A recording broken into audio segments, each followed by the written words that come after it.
Why hello there, fellow peeps of the internet, and welcome to the hydration station, where we hydrate, and then we get on the train of knowledge to smarty pants land. I'm your host, me, otherwise known as Alex. Let's get right into this. Now, for today's podcast, I have to first make an apology because I have been away for a week because I was struck down by an illness known as gastroenteritis, which is essentially the common flu but for your stomach, and it's a really nasty ordeal. And I do apologise for being away for a week because I haven't created any content. I did some editing on a YouTube video which is now released on my YouTube channel, AWR Stewart, where I do a mass hydration and education on several different topics, ranging from people who have eaten weird foods at restaurants and their entire mouth has gone black. It's pretty weird stuff. You can go and check it out on the YouTube channel. Now, today I went on to Instagram, the @AWRStewart Instagram, and I talked to you, the fellow peeps of the internet, for potential topics about today's podcast, which is late. Again, I do apologise. And as I'm recording this podcast, I'm also live on Instagram, so the fellow peeps of the internet are screaming at me, saying hello, and I'm saying hello back. Right, so let's get into the topics.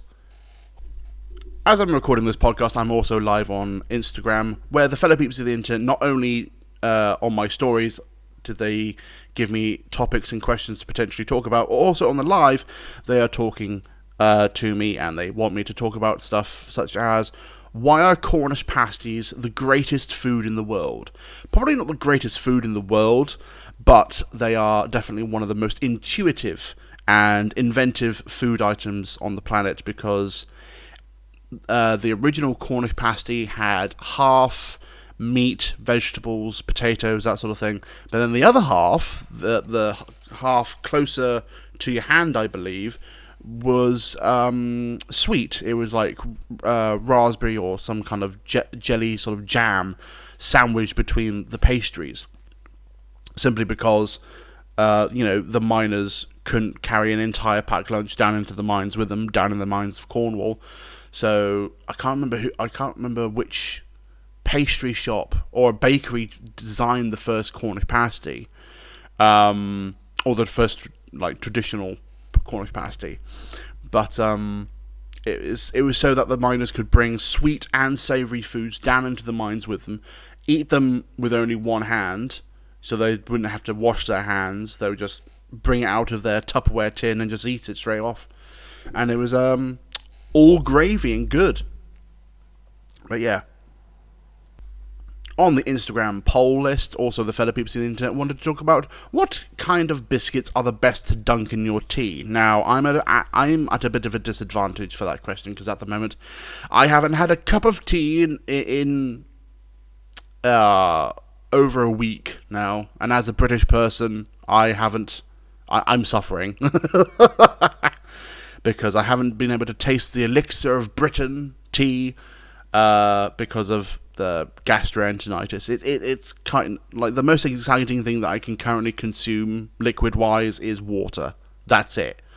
But in my personal opinion, I would say the best dunking biscuit would have to be a plain digestive biscuit for myself, or any of the chocolate toppings. Hobnobs are good for dunking as well, or even a bog standard rich tea biscuit.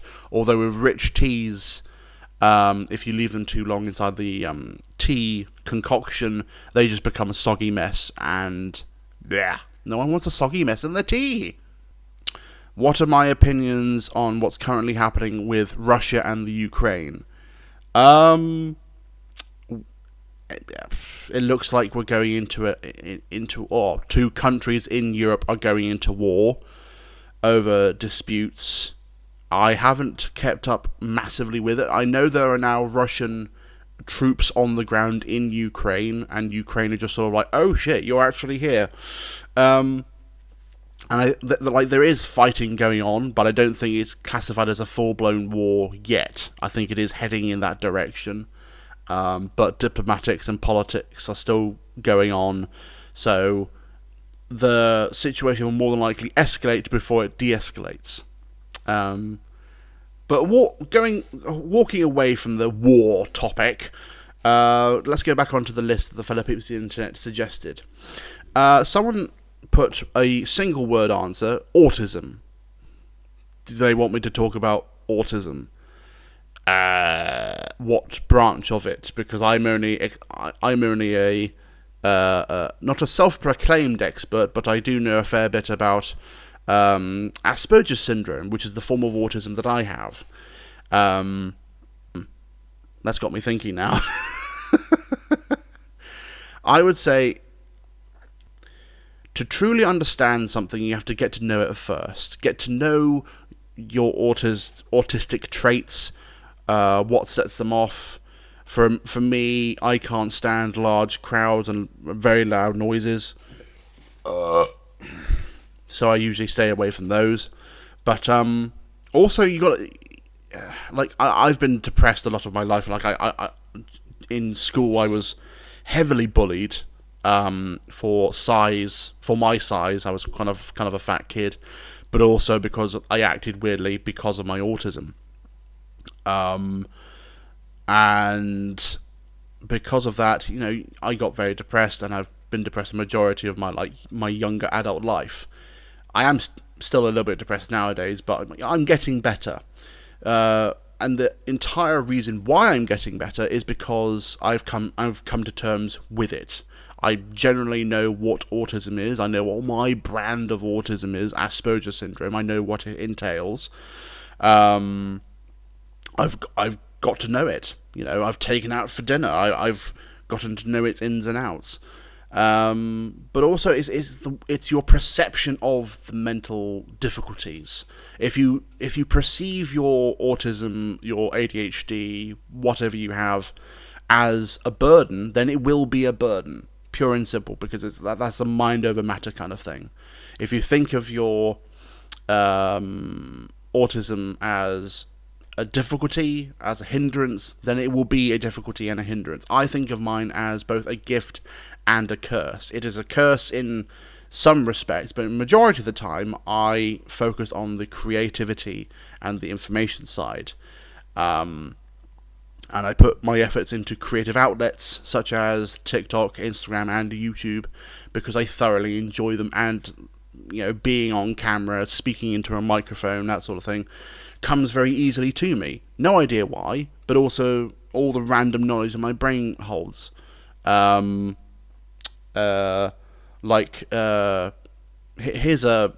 not a fun fact, but I'm doing research into left-handed people, and I think on average most people who are left-handed die from injuries they have incurred from using right-handed products. There's a not so fun fact for you. Most of the injuries that left-handed people incur is when they try to use right-handed implements, because they're literally wired differently, or they're handed differently. That's my little bit about autism. As I've said before, as I'm recording this podcast, I'm also live on Instagram, and a fellow people of the internet has asked, did I struggle to talk or communicate as a child to do with autism and Asperger's? Yes, because you don't know how to articulate your feelings, and also, especially when I was being bullied and being hurt, I didn't always click that was wrong. I just thought that was school. Because I was bullied pretty much not from primary, but pretty much from the later years of primary school and all of secondary school. I was bullied. So in my autistic brain, the bullying, the nasty language, the being hit, and all that sort of thing, that was just school. To me, I never really had a good experience in school, but also communicating the hurt, the pain, and general communication about feelings and that sort of thing I would really struggle with, and I would either trip over words, or I would stim, which, if like, I don't. I've never like watched myself in a mirror and seen myself stim, so I can't really artificially do it.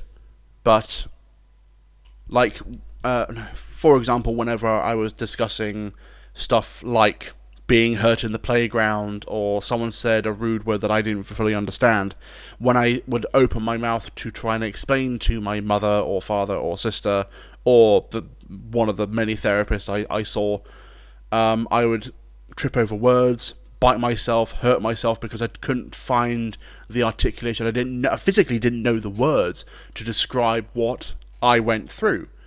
So yeah, you have to learn to cope with it. I still like that's the hindrance part of it. I had to learn how to describe my own thoughts and feelings. Okay, so on the list of things that the fellow people of the internet wanted me to talk about, favourite biscuits are Dunkin' to your tea and autism. I think we've checked both of those boxes. If I had sound effects, cha-ching! Done that. Now time for some hydration!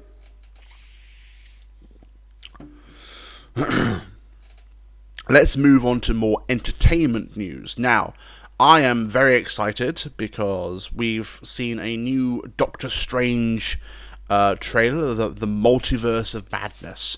I am very much looking forward to that. I love Doctor Strange. I love the whole like Marvel Cinematic Universe. The only film that I have slight gripage with in the whole Marvel Cinematic Universe is maybe Iron Man 3, which I didn't really like, because I liked the majority of the story plot, but I just didn't like the Iron Man feature in it. It was just it's weird to say because that's the entire plot of the movie, but yeah. Anyway, but we get to see some very awesome things about the Multiverse of Madness. There's I think if you guys have seen the trailer before, we get to see a different version of Doctor Strange, because the Doctor Strange that we see in the Marvel Cinematic Universe currently is kind of a good Doctor, bit sarcastic, bit up his own arse kind of thing. Or he's very, very sarcastic, and he knows how good looking and how smart he is, and he shows it off. Chauvinistic, that's the word. But in this newest trailer, we get to see that there are two of him, like literally yin and yang. There's the good Doctor that we know and love, and then there's the bad Doctor Strange, and more than likely he's going to be a nefarious character, and he's going to try to take over the world or something along those lines, and then good Doctor Strange will have to fight bad Doctor Strange, and a whole multitude of different like subplots and other aliens and monsters and magic. It's going to be full of magic, and I do love magic. It's fun. It's fun. But the real entertainment news that I want to talk about is Amazon Prime's new Lord of the Rings TV show. Now, when the trailer of that first came out, I was very, very excited, although I wasn't fully enthralled by some of the character development and the costume design, which seems to be the overall sort of viewpoint, that a lot of the fans were thoroughly ecstatic, truly ecstatic over the fact that Amazon Prime are putting significant funding and time and effort into making a Lord of the Rings TV show. How many seasons, how many episodes, we don't know just yet, or I don't know. But there is still fan unrest about the costumes and the character looks that have been portrayed in the trailers and the stills that have been released. For example, the elves, seem to be less fashionable, if that makes sense. Like if you look at the original trilogy, the Lord of the Rings films, like every elf is in some way glammed up. They have very beautifully embroidered metal, almost woven into the fabric of their clothing. But in this one, they're just sort of wearing. The elves look like hobbits. I'll just say it. They're just wearing cloaks and just normal things, and people aren't really digging that. I'm I don't know where the Lord of the Rings TV show is gonna, like, what era is it? Before the films? Is it throughout the films? Is a TV show going to highlight what is happening in Middle Earth during the events of the three films, or is it going to be afterwards? Mordor's burnt out and Saruman's being killed and all this sort of jazz. Frodo has retired to not the Badlands. Where does Frodo go at the end of the movie? I've forgotten. But maybe it's maybe that journey away from Middle Earth that we're going to be introduced to. But something that a lot of people aren't talking about is the $1 billion budget. That's right, fellow peeps of the internet.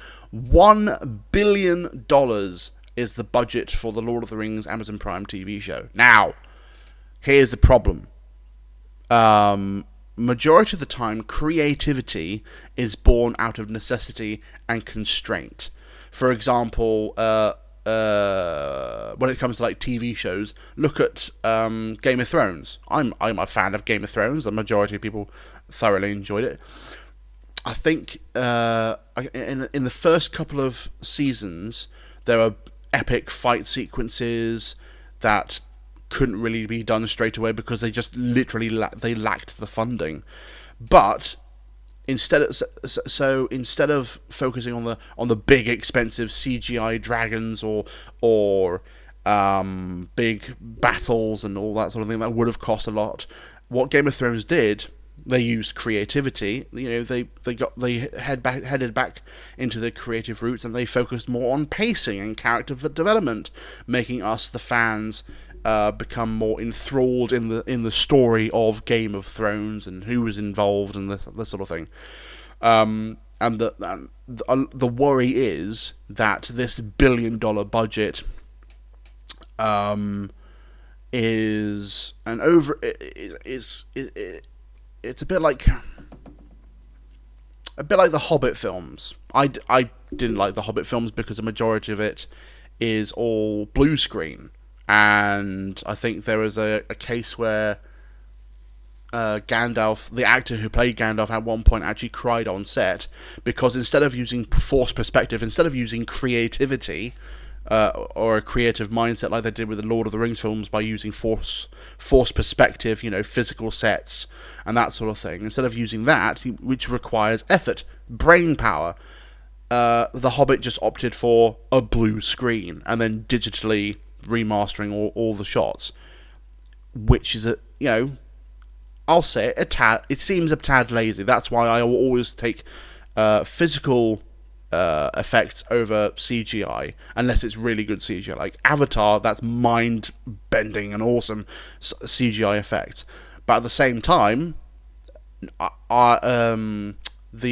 Netflix original series for The Dark Crystal, fucking love that, pardon my French, because of the practical effects. They physically remade the Skeksis and the Gelflings and the world. Very little CGI, green screen, blue screen was actually used in a majority of the making of that series. I've gone on a bit of a tangent now, haven't I? In essence, the Lord of the Rings TV show from Amazon Prime does look promising, but the $1 billion budget and the way that the characters look is a bit upsetting for a lot of either diehard Lord of the Rings fans or people like myself who just want to see good quality stuff. Whilst we're also talking here, fellow peeps of the internet, let's be frank. My podcast could be a lot better if I had guests. Now, I do intend at some point to have guests on this podcast, but at the moment I don't have a secondary microphone. And while my microphone is a dynamic microphone, so if I was to put this in front of two people, then it could easily pick up the audio. But I'm not scared of COVID, but because myself and a lot of people have been away from other people for almost 2 years now, our immune systems are relatively weak, and at the moment a lot of people are suffering from colds and flus because our immune system has been has been shut down or in standby mode for 2 years, and now it has to deal with other people.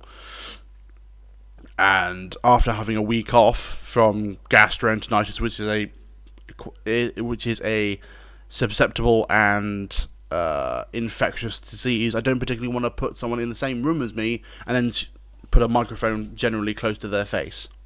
Makes sense, doesn't it? But at some point I will have guests on this podcast talking about interesting topics and things, many things and stuff. And now we turn back to the Instagram live that I'm currently doing as I'm recording this podcast to go for the next topic, which is, what is my favourite kind of photography? Now, here's the thing. Phone photography is now coming into its element. I mean, don't get me wrong, technically every person with a cell phone or a mobile device that has a camera on it can classify themselves as a mobile photographer, even though the majority of their photos are selfies. But there are very creative photos out there that are multiple composition or long exposure. So the night mode on my iPhone 13 Pro Max is insane. Also, the new macro feature, which I have been using heavily, has been very, very interesting. If you want to see some of these pictures I have been taking with my iPhone 13 Pro Max, then head to my Instagram at awrstewart, because I thoroughly enjoy taking pictures with my phone, because for me photographs are a way to like tag a memory, if that makes sense.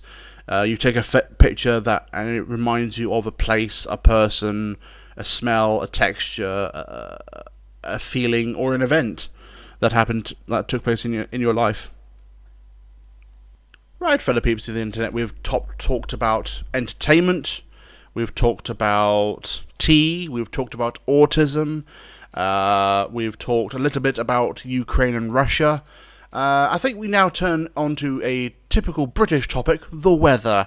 The weather has been a bit odd. We've had several named storms hit our shores. Typically, or the most powerful one that hit us was Storm Eunice, with speeds reaching up to over 100 miles an hour in certain parts of England. Where I live, down in Devon, we didn't really experience a lot of Storm Eunice, but we did encounter the tail end of Storm Franklin, I believe it was, which coasted our shores. Interesting thing about Storm Eunice, it acted like a kind of petulant child or really disgruntled ex, because we got Storm Eunice during the beginning of winter, and then she came back to say, and another thing, I'll blow off your houses. But the damage done by Storm Eunice is quite severe. I think there was a traumatic video of a whole church steeple swaying in the breeze. Potentially millions, well, not millions, but thousands of tons of rock just swaying in the breeze, potentially ready to fall over. And I think damages to more severely hit parts of England are in the thousands, potentially even millions, all over England. The damages of Storm Eunice. I know words. Yes, thank you, please. It's kind of weird how we name our storms, because that's how recognisable they are.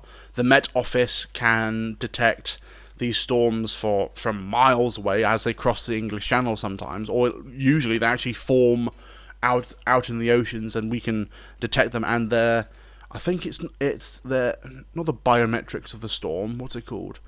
It's something to do, I think, with the pressure wave that the storm creates, or something along those lines. But these storms are so unique that we name them.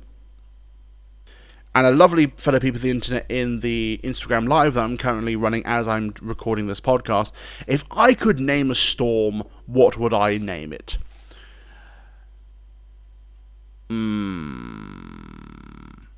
I would go down the Greek mythos sort of route and just say, the storm Mars, or Hercules, that sort of thing. Democles, something Cleese. The storm would be something Cleese, or so if I had to name a storm, I discover it, or something along those lines. Zephyrus. Storm Zephyrus. Because that is the Greek, or one of the Greek gods who controlled the wind. So, it sounds epic. Oh, look out, it's Storm Zephyrus. Because it has connections to our own history. And, it just sounds awesome. Or just call it Storm Titan. Because I believe Zephyrus was also part Titan in the Greek mythos. I think he was a he. Greek god who was made into a Titan, or created a Titan that could control the wind, something along those lines. So Storm Zephyrus would be my storm. Yeah, it's very weird how we try to humanize things that aren't human, such as storms, to make us feel maybe less afraid. We gave a storm the name Storm Eunice, which was either the name of the person who discovered the storm, some person named Eunice, but we've never really named a storm for its devastative purposes, I don't think. Like, oh, here's Storm Certain Death. It doesn't really, Storm Eunice doesn't really send you running for the hills, but Storm Flying Chainsaw might have a bit more of an adverse effect, I think. But right now, fellow peeps of the internet, we've discussed a variety of topics. I do apologise again for being away for a full week, but gastroenteritis. Thy name is he. I don't know. But we've discussed many things here. I hope you've all enjoyed this. Thank you very much for listening. But my name has been Edward Stewart. You have been whoever the hell you are. And I shall see you next week for another episode of the Hydration Station. Goodbye.